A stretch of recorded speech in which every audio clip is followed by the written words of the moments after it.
You've seen the buzz, you've seen the hype. Is Lost Ark going to be the biggest and hottest new MMO of 2022? Well, really, if we're asking that question, then the answer's probably leaning toward yes. Now, there's always hope and skepticism in equal amounts for new games in this seemingly cursed genre, but Lost Ark is a standout case. First, it's releasing in what might be the most volatile MMO market in years. But it also isn't actually a new game. It's got a long and storied history, and for a change, it's one that does inspire hope rather than the usual despair. Before we get to that though, we should actually talk about what the game actually is. To speedrun an explanation, it's a theme park MMO primarily focused on the gear enhancement loop and difficult group PvE content.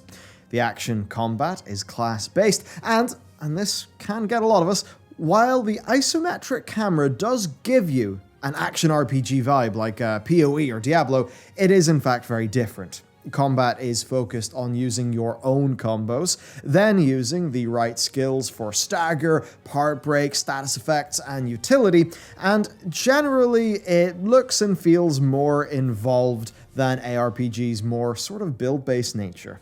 Also, endgame content can range anywhere between feeling like Monster Hunter in the Guardian raids, and then either Savage or maybe Mythic raiding in its Abyss raids.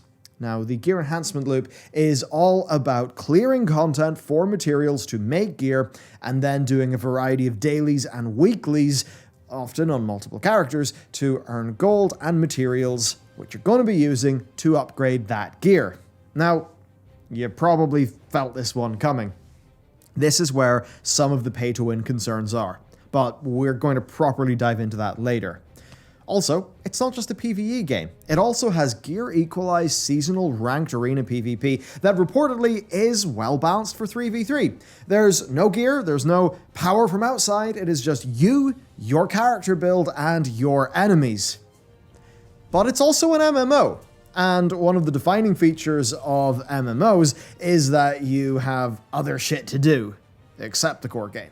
So there's a 30-hour main story, a host of side quests, there's NPCs to gain affection with, there are like 9 or 10 different categories of collectibles that are strewn throughout the world and across the game. There's, of course, the player housing-like stronghold system, which you sort of build up and customize. There are life skills for gathering and crafting, and a giant host of upcoming non-core content in the Korean version that actually looks really cool. Like there's a 2D thing, there's a dinosaur island pirate raid. Seems neat. Ultimately, it seems like the core loop is, an absolute grindfest, but it's one that knows what it is and provides fun content to actually grind through, and a lot of things to do to actually break that up. Now, Matt and our team actually went into the beta back when that was an available thing for the Western version, and to him it was a genuine surprise. Basically, the sound design, the visual design, all of that stuff in the combat just makes it feel great. They've nailed the game feel. And it's just a lot of the minutiae, having, say, different types of input, like charges and holds instead of just taps. It ends up feeling great. And the story was surprisingly well produced. This is a high production value game. And ultimately that means that as a game to just press buttons and, do some story and just get some shit done in, it's promising. It feels good. The first impression is super strong. So that's Lost Ark in a very basic nutshell, so that you've got the context. Now, the question is, will it actually make waves as an MMO? Or is it going to explode on launch and then peter out like so many before it? Like nearly every MMO in the hype cycle, I think it is guaranteed to have an explosive launch, but like with any MMO, of course, the key is actually keeping those people around. So first, we're going to talk about why Lost Ark might end up struggling a bit with LTT Wait, shit, wrong plug. Okay, here's the real plug. Check out our fresh January merch over on Patreon. Pin, art, and actually for the art, we've, for the class cards, we've got these neat little stands, so you have them stand on your desk. Hey, the Patreon, it's the best way to support what we do here. You will get cool things, including physical things that we will post to you. Supports the content, supports the game development we do. So thank you for the support. And let's talk about Lost Ark. Right, the elephant in the room. Come on, we gotta talk about it. Pay to win. Is Lost Ark pay to win? I mean, it's free to play, it's a new game, and it's a Korean game. So a lot of people are going to think, yeah, it's going to be pay to win. So many people are used to games like, maybe they played Arcade and they're like, ugh, they don't like that. Well, the short answer here is that it's pay for convenience or pay to skip instead. But honestly, it's never about literally being pay to win. Only bad devs or mobile game devs make it that obvious. What really matters to people is their time worth investing in the game in a way where other people, can't just sort of undermine it all by swiping? Well, Amazon are the Western publisher for this game, and they have removed the move speed and experience bonuses from the premium subscription. And they've also ensured that pet auto loot is permanent in the West, rather than being a monthly purchase. Obviously, these are great changes, they're way better. But also, Amazon are the publisher. They can't just redesign the whole game. So beside the usual plethora of cash shop cosmetics that you would expect, the quickest way to explain this is that you can pay to cut down on the grinding. The entire loop of the game, in its most unfair and reductive form, is to grind out materials from specific content to craft gear, and then to grind daily quests for gold and materials until you can upgrade your gear to the maximum, and then move on to the next raid. Now you can buy gold with real money via a WoW token or EVE Online Plex, that sort of thing, that sort of system.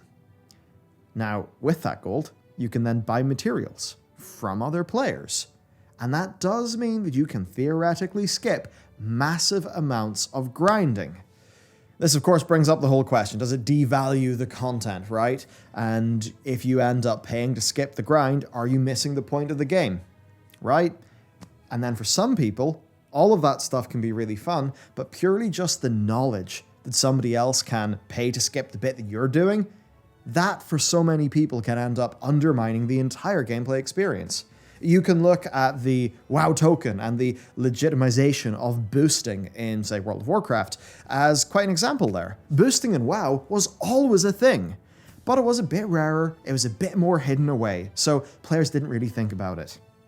The correct way to play the game was just to play it. But with boosting and the rise of the WoW token making, gold buying a legitimate thing, there ends up being this pervasive aura, this feeling of there just being bits of pay to win. Not everyone cares, but to the people who do care, the whole fabric of the endgame falls apart. Now, there's always the option to splash some cash to improve your experience, You can pay money to get a guaranteed boss kill in WoW, or less grinding in Lost Ark. Now, you end up thinking about gold in real money value, and when your gameplay time takes on that flavor, it does devalue it. A key factor in feeling good about an MMO is investing your time and your effort for tangible rewards and that good progression. And the cash shop, being directly connected to the design, can threaten that deeply, in ways that we don't even fully understand sometimes. Not everyone is going to feel that way. Many people are going to enjoy this game greatly because it's brilliant. It's fun. It has great content. It has raids that seem genuinely incredible, especially once you get to, I believe it's like the third, and it really starts to get incredible. And it's got a satisfying, power curve to it. But other people are going to feel that free-to-play vibe, and they're going to just feel inexplicably turned off. There are a few reasons, then, why people might not play this game. For some people, it's really grindy. For others, it's that efficient gameplay asks for a lot of daily engagement on multiple characters, and not everybody's up for that sort of thing. Even if it's not necessary, if it feels like it is because of community standards, the social side, then some people will rub against that and abandon ship. Also, the grind is predicated on the RNG of the gear upgrade system. Basically, the further the gear goes, the more chance it has to fail. And you might be thinking of Black Desert Online right now. Don't worry, if it fails, it won't break your gear, and Lost Ark has a pity system that eventually does guarantee your upgrade. But fundamentally, yeah, it's a really big loot treadmill with RNG built in. For some people, I think for some of the casual MMO enjoyers, that's going to be a turnoff, and that could limit this game's audience, sort of like how World of Warcraft has limited its own audience in terms of its design changes over the years. The last thing here is faith in the game.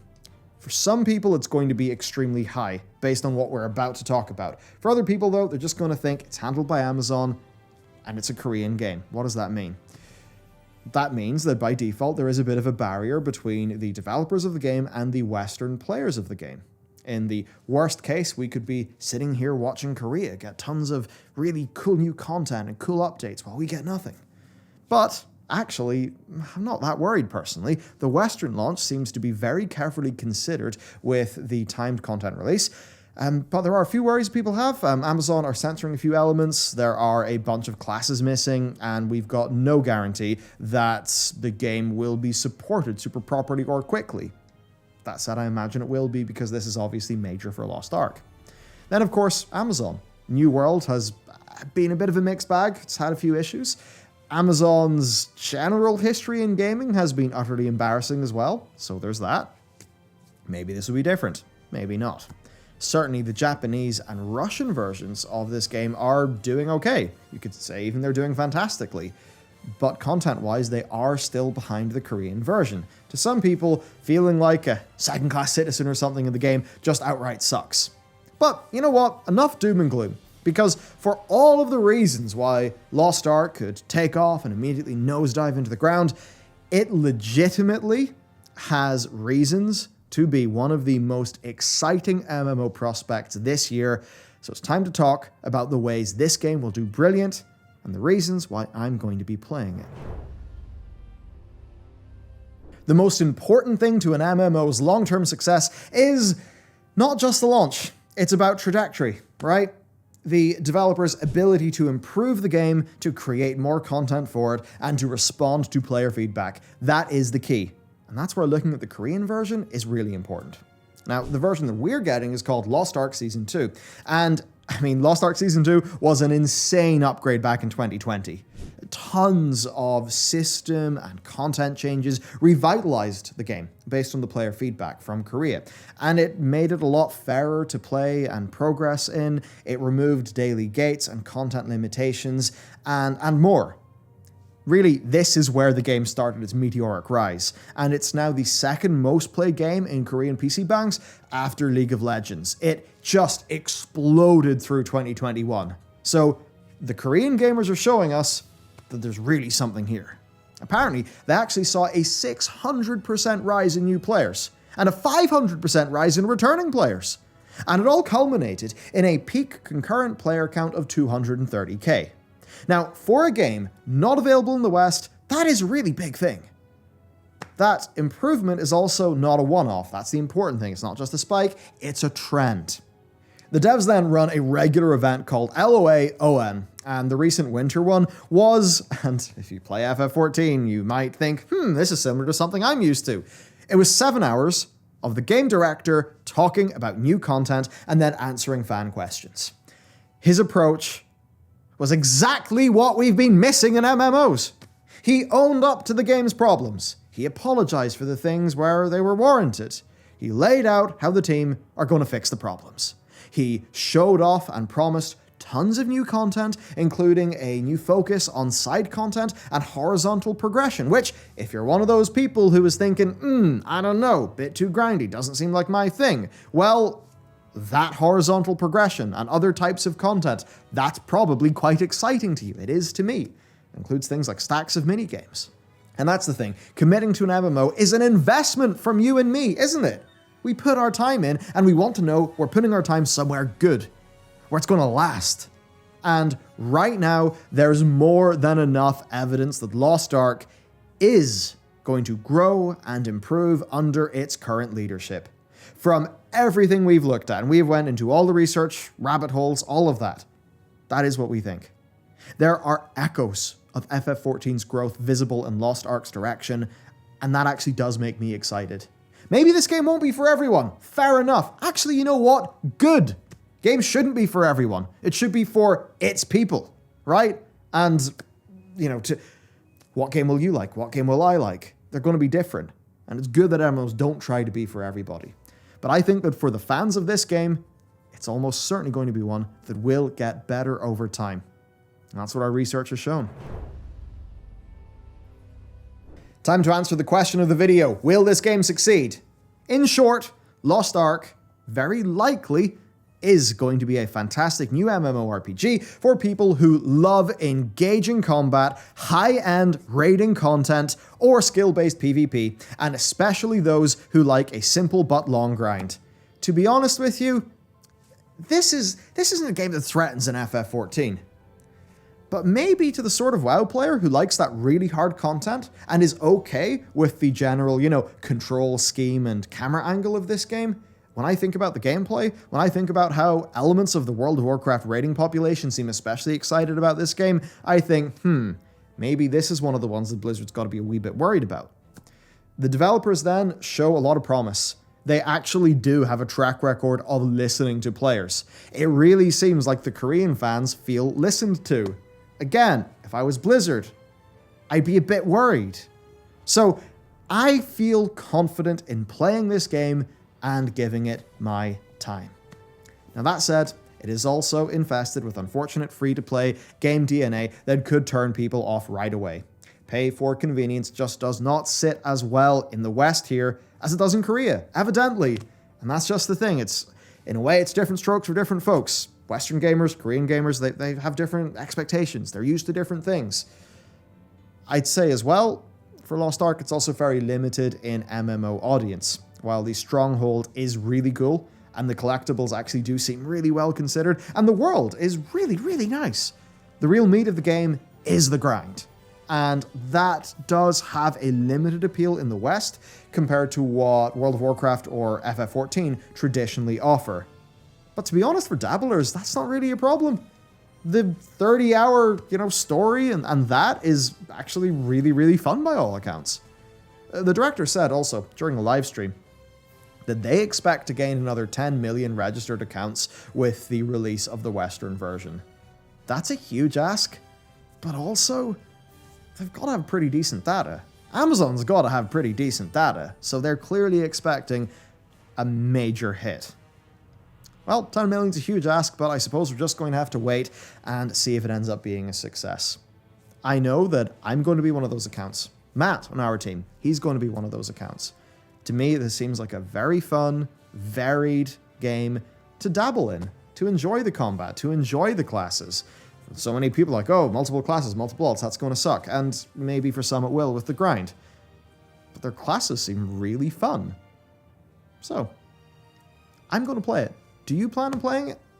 If you do, tell me why. If you don't, tell me why. And if you would like to support what we do here, support our, dives into the research so that we can, work out what's going on and tell you to it, nice and simple, you can check out the Patreon, where you'll also get some pretty sweet loot to put on your person and home. All right, have a wonderful day. Lost Ark, it's not that long. I'm dead excited, to be completely honest with you. I can't wait. So have a wonderful day, and, I'll see you in Lost Ark.